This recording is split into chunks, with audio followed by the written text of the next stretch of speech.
오늘 저희들이 살펴볼 본문은 창세기 5장 1절로 5절 말씀과 21절로 24절 말씀입니다. 어떻게 보면 5장 전체라고 해도 틀린 말은 아닐 것입니다. 그런데 5장 1절로 5절, 21절로 24절 말씀만 제가 봉독해 드리도록 하겠습니다. 태초에 하나님이 천지를 창조하시니라. 이것은 아담의 계보를 적은 책이니라. 하나님이 사람을 창조하실 때 하나님의 모양으로 지으시되 남자와 여자를 창조하셨고 그들이 창조되던 날에 하나님이 그들에게 복을 주시고 그들의 이름을 사람이라 일컬으셨더라. 아담은 130세에 자기의 모양 곧 자기의 형상과 같은 아들을 낳아 이름을 셋이라 하였고 아담은 셋을 낳은 후 800년을 지내며 자녀들을 낳았으며 그는 930세를 살고 죽었더라.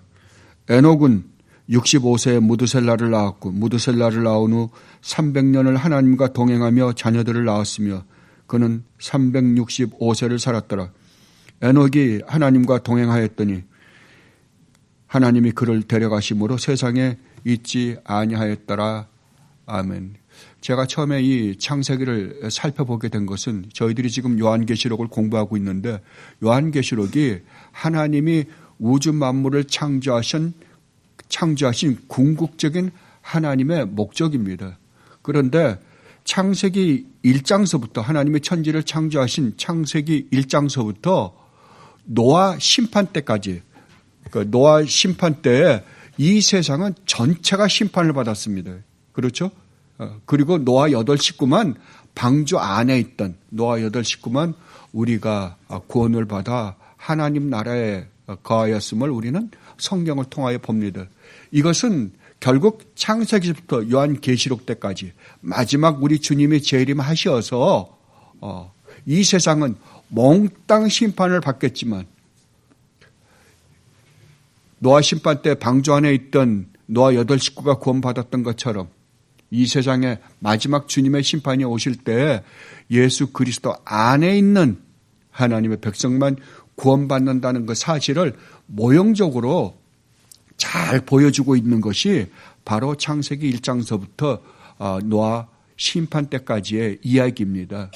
이게 어떤 면에서는 전체 창세기부터 계시록의 축소판이라고 해도 과언이 아닙니다. 그래서 이번에 요한계시록을 공부하면서 지금 이 창세기부터 계시록까지의 축소판인 노아 심판 때까지를 저희들이 한번 요약적으로 살펴보고자 했던 게 제가 이 창세기를 시작했던 이유였습니다. 이유요 목적이었습니다. 그런데 아마 다음번 설교 때 제가 노아 심판을 설교를 하면 아마 이 전체 요약은 한번 끝나지 않을까 싶습니다. 그리고 그 다음에 이것이 끝나면 여러분들이 항상 궁금해하던 비유에 대해서 저도 공부하고 싶어서 비유에 대해서 한번 설교를 시작을 한번 해볼까 합니다. 저도 이제 처음으로 이 비유에 대해서 실제적으로 공부하는 거라 저도 상당히 많이 기대가 되기도 합니다. 항상 하나님 말씀은 이제 전체 틀 안에서 우리가 그냥 읽을 때 하고 또 이렇게 실제적으로 하나님 말씀 안에 들어가서 실제적으로 이렇게 연구해서 깨닫는 거하고는 많이 다른 것 같습니다. 왜냐하면 그 안에 들어있는 것을 세부적으로 공부를 하다 보면 전혀 상상하지 못했던 것이 그 안에 들어있음을 우리에게 발견하게 되기 때문입니다.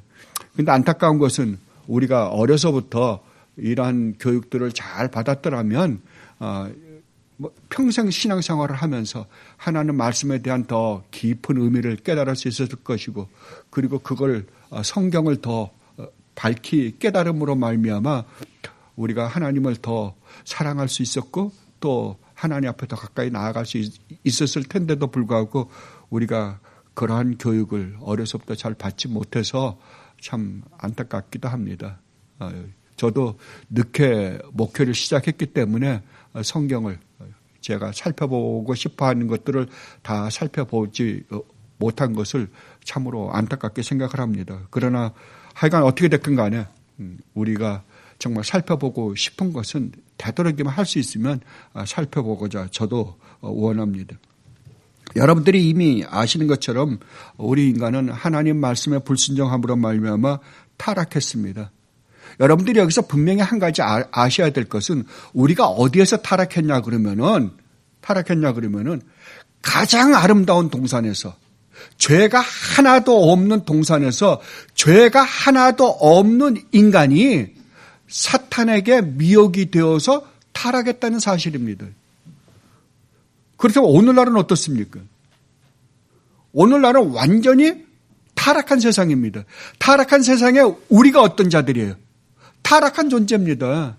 아담의 후예로 태어나 우리는 타락한 존재예요.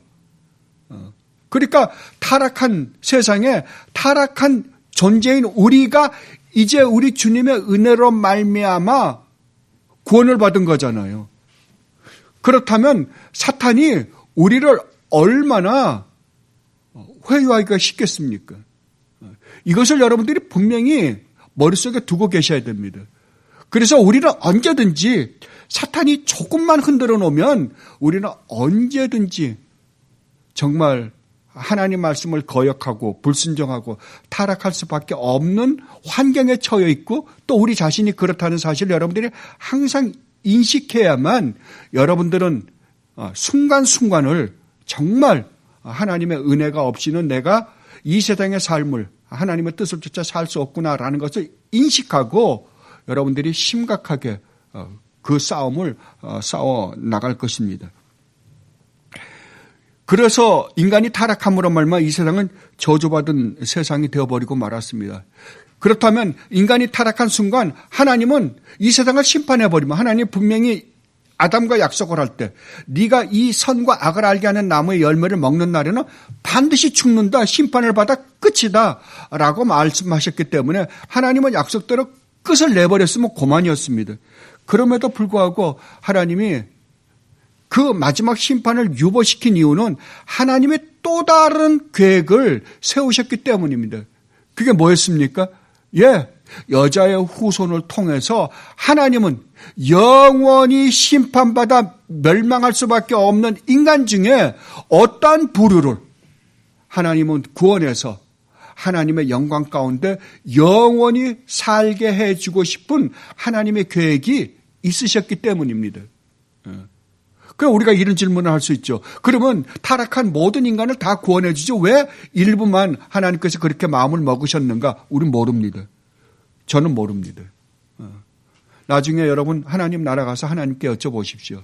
그러나 그때 가면 여러분이 이래서 하나님이 그러셨구나. 그러나 분명한 사실은 비록 여러분이 구원받은 게 여러분에게는 아무런 조건이 아무런 근거가 없었다는 사실입니다. 우리도 정말 지금 멸망의 길로 가고 있는 그 사람들과 똑같은 삶을 똑같은 생각을 하면서 살았던 자들이었다는 사실이에요.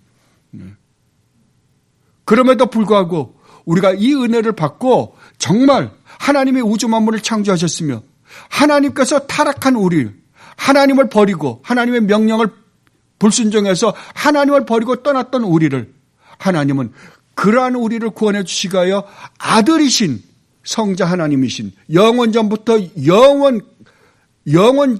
영원히 아들이셨던 성자 하나님을 보내셔 우리를 구원했다는 사실을 우리는 알고 있는 사람들입니다. 그래서 이것을 우리는 은혜라고 합니다.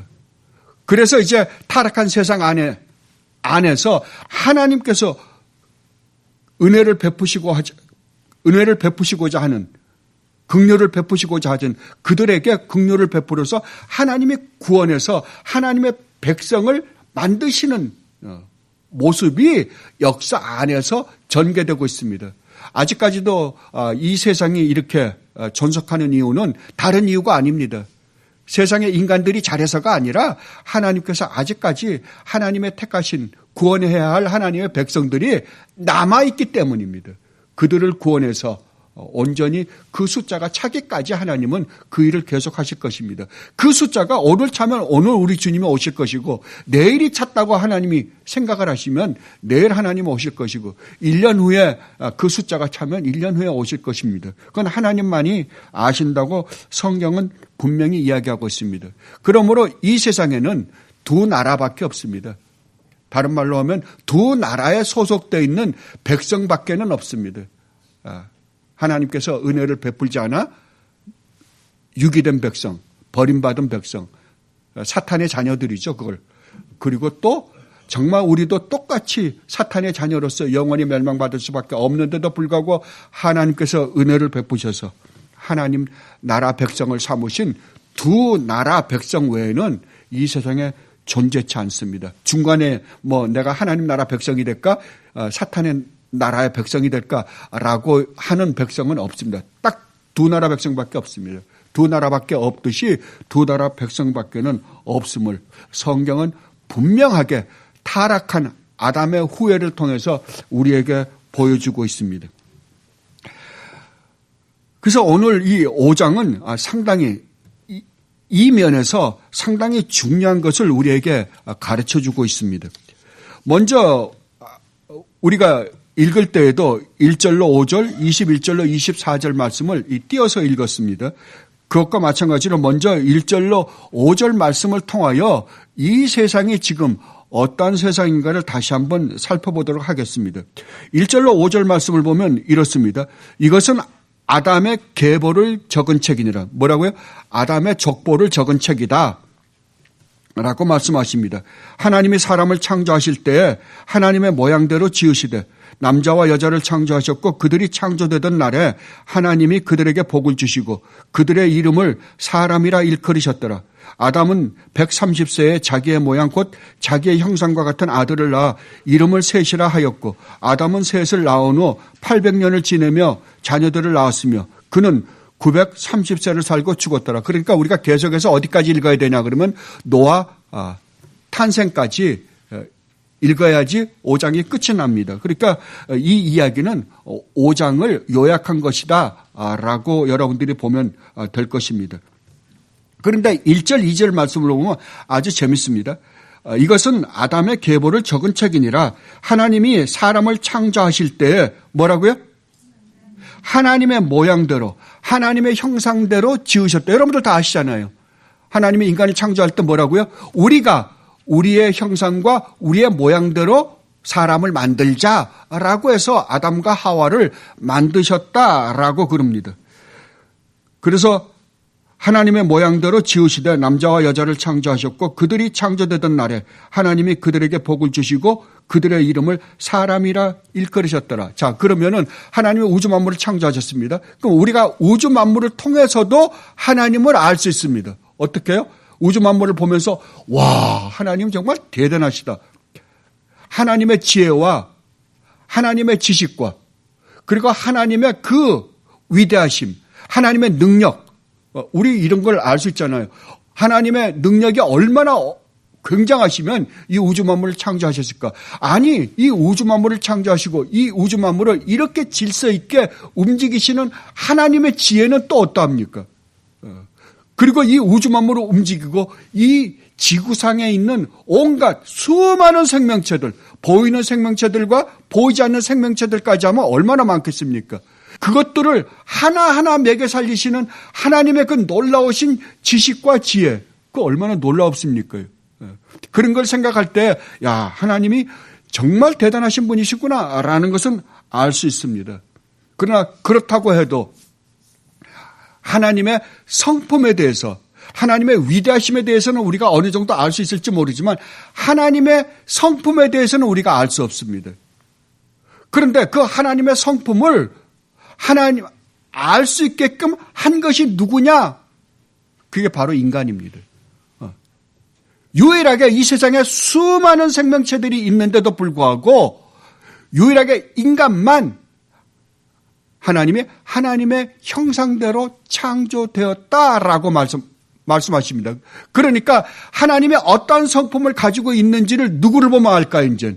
예, 인간만이 하나님의 그 성품을, 하나님이 얼마나 거룩하시고 의로우시고 선하시고 사랑이시고 긍휼이 많으시고 라는 것은 우리 인간을 통해서밖에는 볼 수 없습니다. 그러면 어떤 면에서 우리 인간이 볼 수 없는, 보이지 않으시는 하나님의 반사품입니다. 그죠? 하나님을 볼 수 있게 밖으로 볼 수 있게 드러내 보여줄 수 있는 것은 우리 인간을 통해서 뿐이에요. 그죠? 그러면 인간은 계속해서 이 세상에서 하나님이 우리에게 허락하신 에덴 동산 안에서 하나님 말씀을 잘 듣고 우리가 살았더라면 아담 이후서부터 계속해서 난 자식들은 누구를 닮은 자식을 낳아야 될까요? 하나님을 닮은 자식이겠죠. 그죠? 왜냐하면 하나님의 형상으로 창조되었기 때문에 하나님의 형상을 닮은 자녀들이 태어날 거 아니에요. 그런데 3절은 아주 재밌습니다. 3절이 뭐라 그러냐 그러면은 아담은 130세에 셋을 낳았다. 그런데 그러면 셋이 누구를 닮은 자를 낳았다 그래야 돼요. 하나님의 형상을 닮은 자가 태어났다 그래야 되는데 재밌게도 자기의 모양 곧 자기의 형상과 같은 아들을 낳아 이름을 셋이라 하였다라고 그럽니다. 재밌죠? 하나님의 형상대로 창조된 인간이 하나님의 형상으로 된 자식을 낳아야 되는데도 불구하고 누구의 자식을 낳았다고요? 아담의 형상과 모양을 닮은, 아담을 닮은 자를 낳았다는 거예요. 자, 그러면 아담은 지금 어떤 상황입니까? 아담은 지금 타락한 인간의 모습으로 변질됐어요. 아담이 타락하기 전에는 아담의 형상이 아닌 하나님의 형상을 닮은 자식이 태어났어야 되는데 이제 성경이 지금 모세가 이렇게 기록할 수밖에 없는 것은 지금 아담의 상태가 어떤 상태냐 그러면은 하나님의 말씀에 불순종해서 타락한 상태란 말이에요. 타락한 상태니까 아담의 형상을 닮았다면 그 타락해서 태어난 자식이 누구를 닮아요? 타락한 아담의 형상을 닮았다고. 그래서 타락한 아담을 닮은 자녀가 태어났다는 거죠. 자, 그렇다고 하면 여기서 여러분들이 하나 분명히 아셔야 될 것은 자, 그렇다면 아담이 우리의 인간의 조상이라고 한다면 이제 아담의 후손, 타락한 아담의 후손으로 태어나는 모든 인간들은 태어나면서부터 누구를 닮은 자식이에요? 타락한 아담의 자식이에요. 그래서 성경이 다윗이 분명히 이야기하잖아요. 내가 모태에서부터 타락했었다고요. 성경은 또 사도 바울은 하나님의 감동으로 하나님 말씀을 기록하실 때 뭐라 그래요? 우리는 본질상 태어나면서부터 어떤 존재라고요? 사랑을 받을 만한 존재예요? 아니면은 저주를 받아 마땅한 존재들이에요. 타락한 존재예요. 본질상 진노의 자녀라니까요. 본질상 하나님의 심판을 받을 수밖에 없는 존재들이라고요. 그러니까 인간은 태어나면서부터 타락한 존재로 태어나는 거예요. 우리가 보통 성선설, 성악설 많이 논쟁을 벌이잖아요. 왜냐하면 이게 헷갈리기 때문에 그래요. 처음에 인간은 하나님의 형상대로 성선설이죠. 아주 아름답게 태어났어요. 근데 아담과 하와가 타락한 이유는 뭐가 되어버린 거예요? 성악설이 되어버렸죠, 뭐. 이제는. 모두가 다. 그러니까 성선설도 맞고 성악설도 맞는 거예요.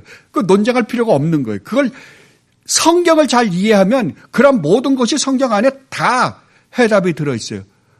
그러나 정말 하나님이 우주 만물을 창조하셨다는 이 놀라운 사실을 믿지 않는다고 한다면 그 사람들에게는 아무런 해답이 없습니다. 해답이 없어. 그냥 논쟁만 있을 뿐이에요. 그들에게는요. 그러니까 인간이 얼마나 고급한 존재인지는 우리가 알 수 없습니다. 인간은 인격도 없고 아무것도 없는. 만약에 진화론을 믿는다면 우리는 아무것도 남을 게 없어요. 인간에게 무슨 인격이 있고 뭐가 있겠어요. 정말 하나님의 이 말씀을 우리가 잘 되새길 때, 우리가 이런 존재였는데 우리의 잘못으로 말미암아 이렇게 비참한 존재가 되었구나. 그러니까 여러분들은 태어나면서 여러분들이 얼마나 비참한 존재로 태어났는지를 분명히 아셔야 돼요. 그래서 이렇게 비참한 존재로 태어나서 영원히 하나님의 그 무시무시한 진노의 대상이었는데, 태어나면서부터 진노의 대상이었다면 우리가 살면서 수많은 죄를 지었잖아요. 그러면 어떻습니까? 그 진노가 더 커졌겠죠. 그래서 갓난아기들, 죄도 모르는, 실질적으로 죄를 지어본 적도 없는 그런 아이들이 죽는 것입니다. 왜? 죄값인 사망이기 때문에. 그래서 하나님이 아담이 타락하자마자 뭐라고 그랬어요? 흙으로 지어졌기 때문에 너는 흙으로 반드시 돌아갈 것이다 라고 말씀하셨습니다.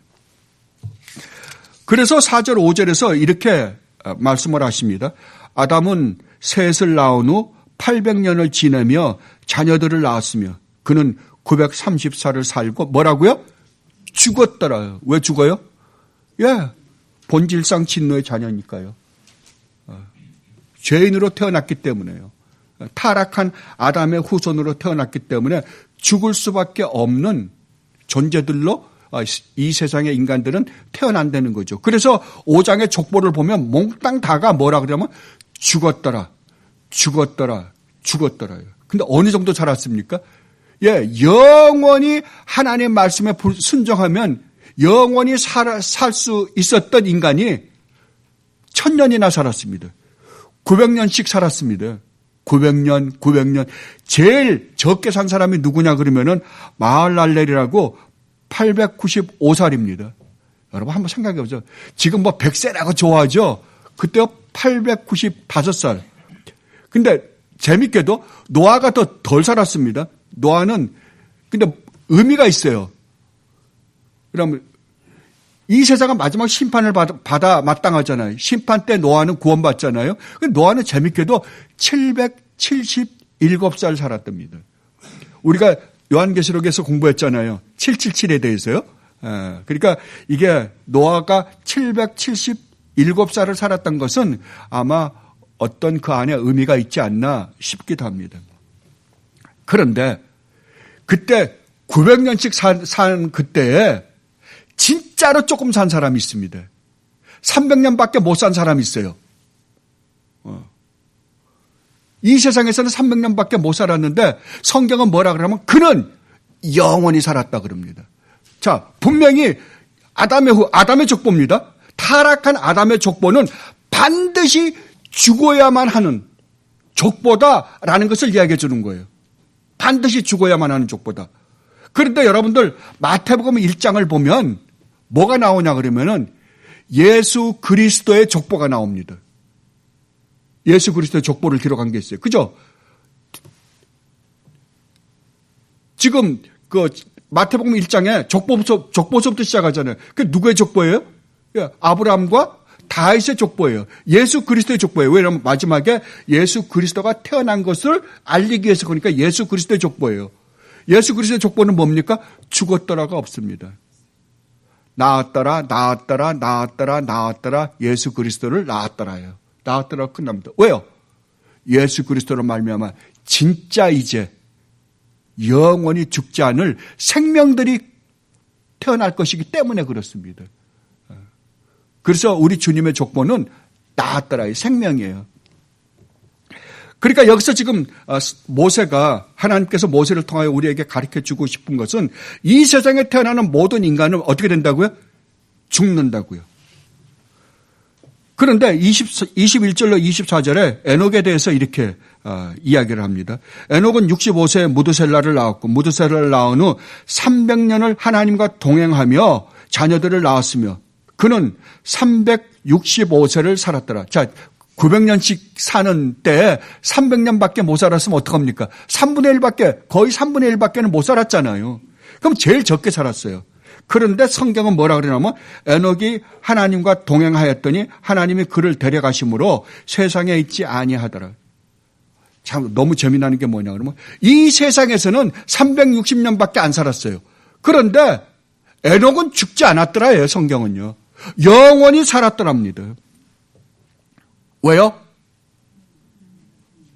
그러니까 이 세상 관점에서 볼 때는 조금밖에 안 살고 그냥 일찍 죽었더라요. 그런데 이 세상적 관점에서는 조금 살은 것처럼 보이지만 에녹은 죽지 않고 영원히 산 사람이다라고 그럽니다. 그러면 그렇게 영원히 살 수 있는 존재가 된 게 어떻게 해서 그렇게 됐는가라고 하는 게 뭐라고 대답하시냐 그러면 하나님과 동행하였기 때문이다라고 설명을 합니다. 그러면 하나님과 동행했다는 말의 의미가 무엇인가? 이것에 대한 해답을 히브리서 11장 여러분들이 잘 아시는 믿음장에서 아주 잘 설명해 주고 있습니다. 그 히브리서 11장 5절에서 이렇게 말씀하십니다. 믿음으로 에녹은 죽음을 보지 않고 옮겨졌으니 하나님이 그를 옮기심으로 다시 보이지 아니하였느니라. 그는 옮겨지기 전에 하나님을 기쁘시게 하는 자라 하는 증거를 받았느니라. 뭐라고요? 에녹이 어떻게 해서 죽지 않고 올라갔다고요? 예.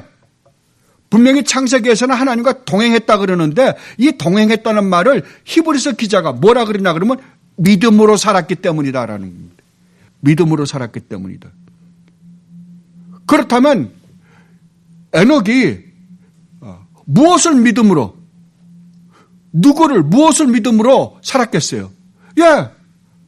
하나님께서 창세기 3장 15절에 약속하신 여자의 후손을 믿는 믿음으로 구원을 받은 거예요. 믿는 믿음으로. 그리고 그 여자의 후손이 바로 심판주 하나님이심을 믿는 믿음으로 에녹은 죽지 않고 이 세상의 삶을 떠나면서 하나님 나라로 영원한 생명으로 들어갔다라고 말씀을 하십니다. 그렇다면 에녹은 어떻게 해서 이런 믿음을 가질 수 있는가?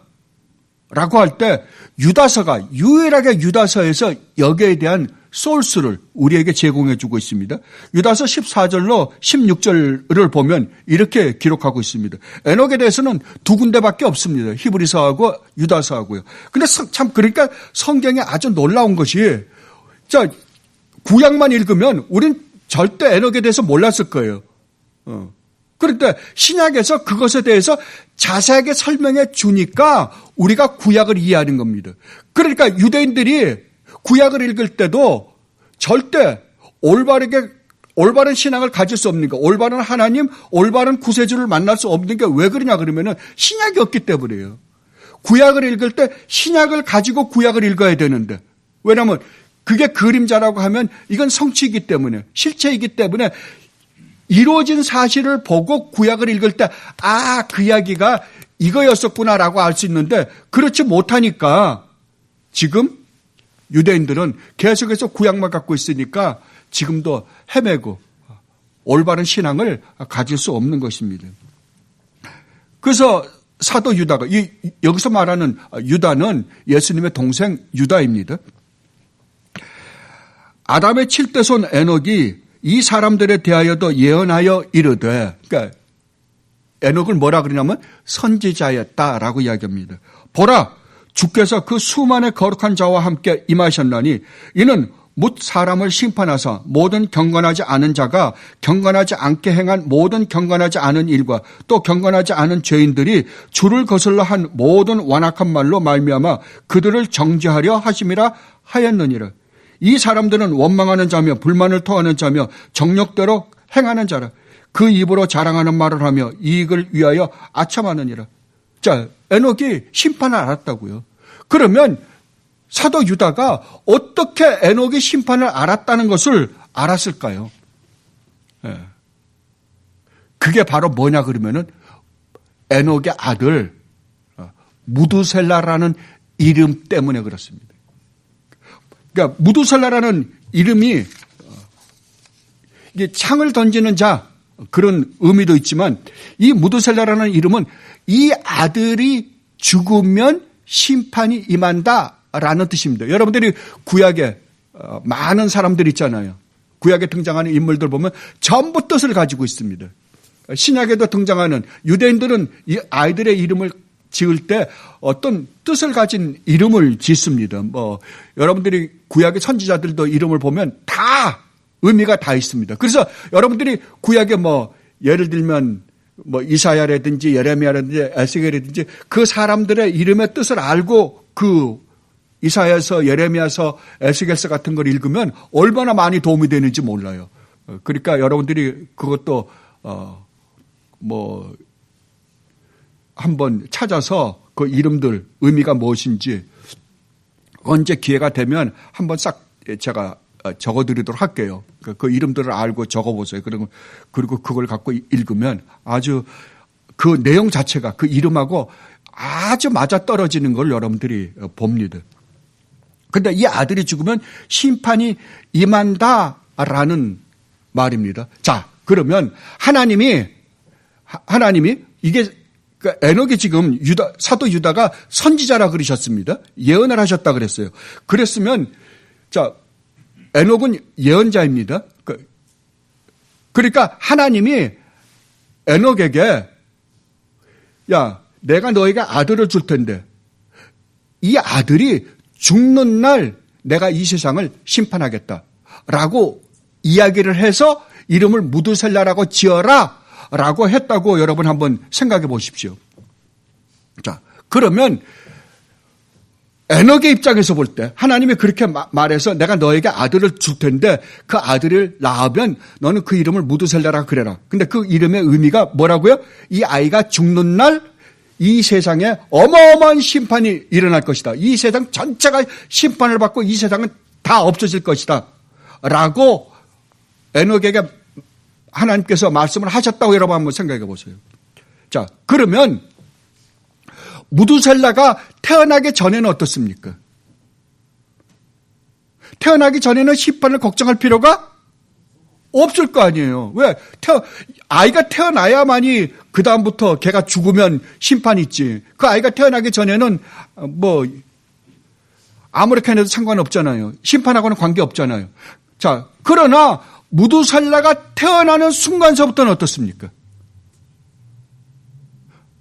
무두살라가 태어나는 순간서부터는 이제 얘가 언제 죽을지 모르잖아요. 낳다가 죽을지 아니면은 1살 때 죽을지 2살 때 죽을지 모르잖아요. 그러면 에녹의 입장에서는 매일매일의 삶이 어떤 삶이에요?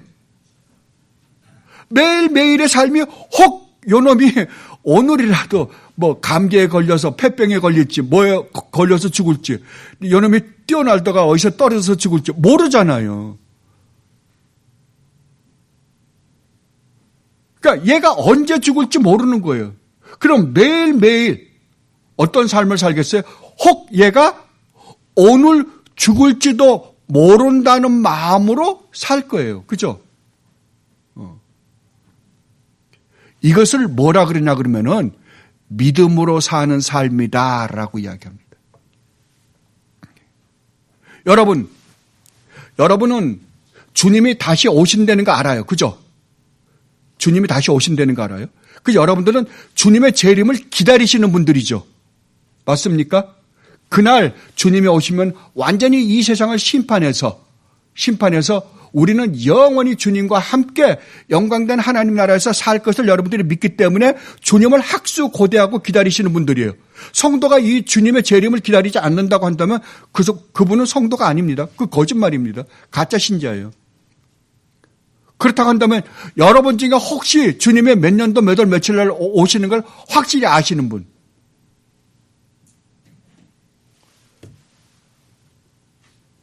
주님이 분명히 말씀하셨잖아요. 이것은 천사도 모르고 나도 모르고 오직 누구만 안다고요? 아버지 하나님만 아신다고요. 아무도 모른다고요.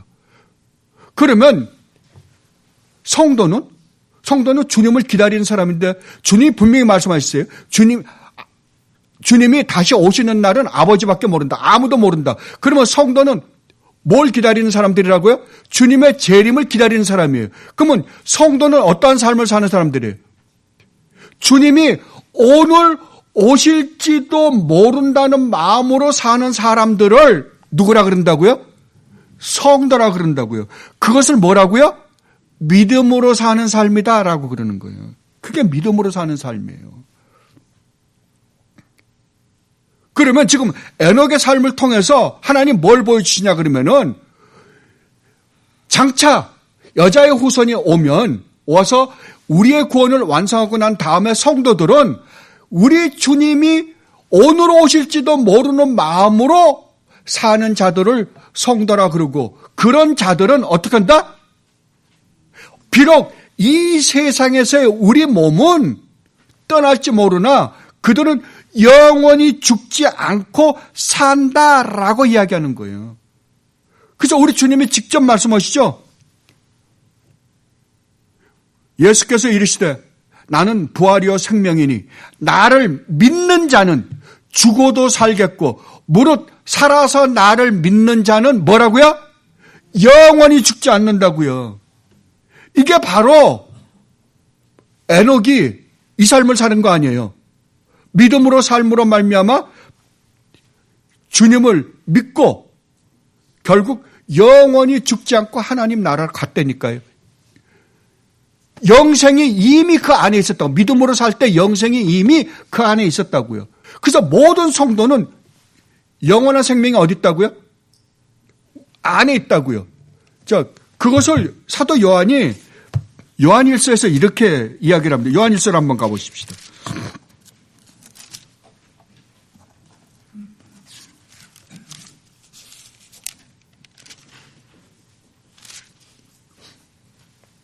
요한일서 5장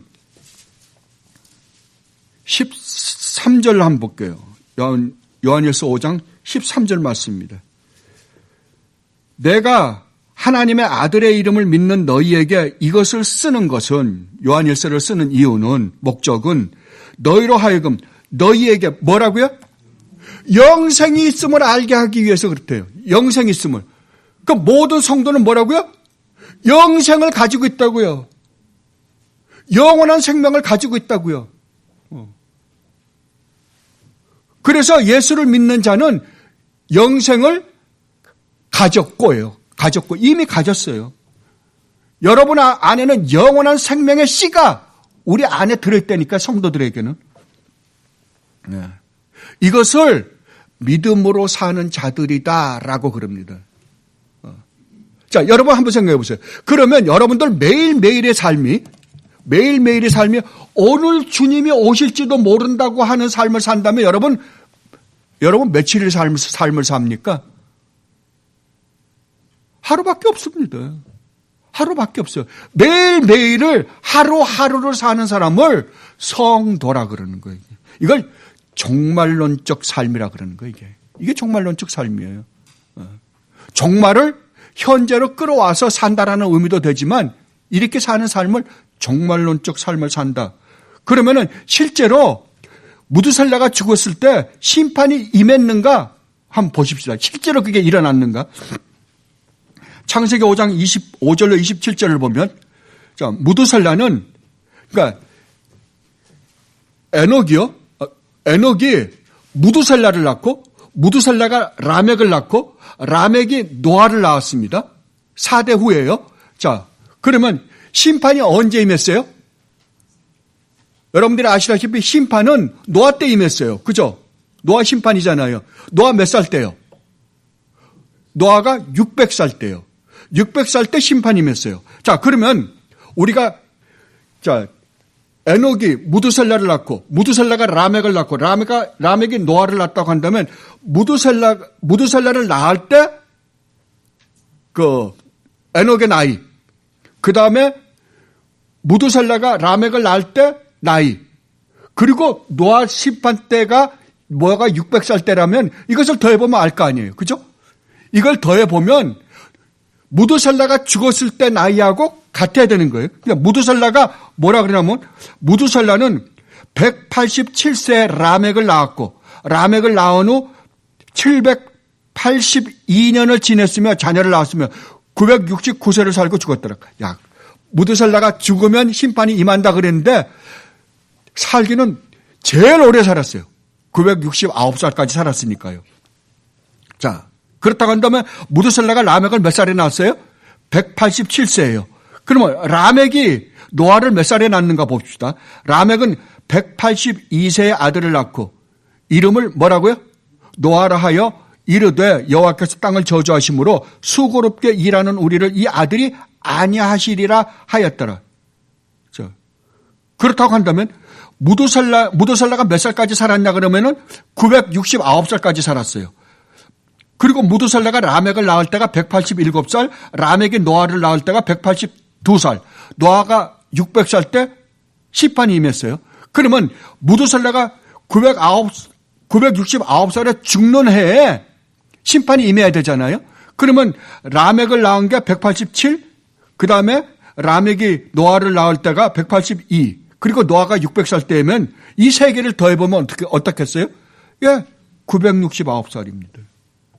실제로 무두살라가 죽었을 때가 노아가 600살 되던 해에, 그러니까 노아가 600살 되던 해에 무두살라는 죽은 거예요.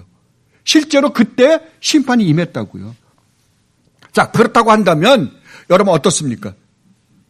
이게 사실이라고 한다면 이렇게 해서 성경이 퍼펙트하게 완벽하게 이루어지고 있다고 한다면 주님의 재림은 어떻습니까? 예, 완전하게 일어나죠. 이루어질 겁니다. 그렇다고 한다면 여러분은 어떻게 살아야 돼요? 이 세상을 어떻게 살아야 되냐고요? 이 세상에서 영원히 살 것처럼 살아요? 아니에요. 성도는 아니라고요. 이 세상 사람들은 이 세상이 다기 때문에 그들의 소망은 이 세상밖에 없어요. 왜? 이 세상 살다가 죽으면 영원히 지옥에 갈 수밖에 없으니까. 성도는 아니라니까요. 성도는 영원한 소명, 영원한 하나님 나라, 영원한 생명을 가지고 있는 사람들이라고요. 그게 우리에게 유일무이한 소망이라니까. 이 땅 우리 주님이 오시는 날 이 세상은 심판을 받겠지만 노아 8 식구가 방주 안에 있음으로 말미암아 그 심판에서 구원을 받았었지. 우리가 예수 그리스도, 우리 주님 예수 그리스도 안에 있기 때문에 이 세상이 심판받는 날 우리는, 우리 주님 예수 그리스도 안에 있는 우리는 영원한 생명에 들어갈 것을 알기 때문에 우리는 매일매일의 삶에서 오늘 우리 주님이 오셔서 이 세상을 심판하시고 우리를 영원한 생명으로 인도하실지도 모른다는 소망을 가지고 살아가는 사람들을 뭐라 그런다고요? 성도라 그런다고요. 성도. 근데도 불구하고 여전히 성도라고 하는 사람들이 어디에다가 소망을 두냐 그러면 세상이에요. 아닙니다. 절대 아니에요. 그러면 여러분은 정말 이 복음의 의미를 모르시는 분들이에요. 복음이 얼마나 놀라운지. 이렇게까지 성경이 자세하게 예표론적으로 이야기하는 것까지도 이렇게 자세하게 말씀해 주셨는데도 불구하고 우리가 어떻게 믿음으로 산다는 것이 무엇인지에 대해서 이렇게 어떻게 자세하게 이야기해 줘요. 그럼에도 불구하고 여러분들이 세상에다가 소망을 걸고 산다고 한다면 모르겠어요, 전혀. 예. 우리 주님이 분명히 말씀하셨어요. 나는 부활이요 생명이니 나를 믿는 자는 죽어도 살겠고 무릇 살아서 나를 믿는 자는 영원히 죽지 아니하리라. 내가 이것을 믿느냐? 믿습니까? 예. 그러면 여러분 이제 올해를 보내면서 여러분 한번 생각해 보시기 바랍니다. 첫째, 나에게 예수 그리스도라는 분은 어떤 존재인가? 어떤 존재가 깊이 고민해 보시기 바랍니다.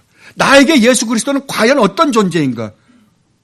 그리고 나에게 복음이란 무엇인가? 나에게 복음이란 무엇인가? 그리고 내가 가지고 있는 믿음은 어떤 믿음인가? 첫 번째, 두 번째를 여러분들이 깊이 묵상하면 세 번째 답이 나오실 거예요.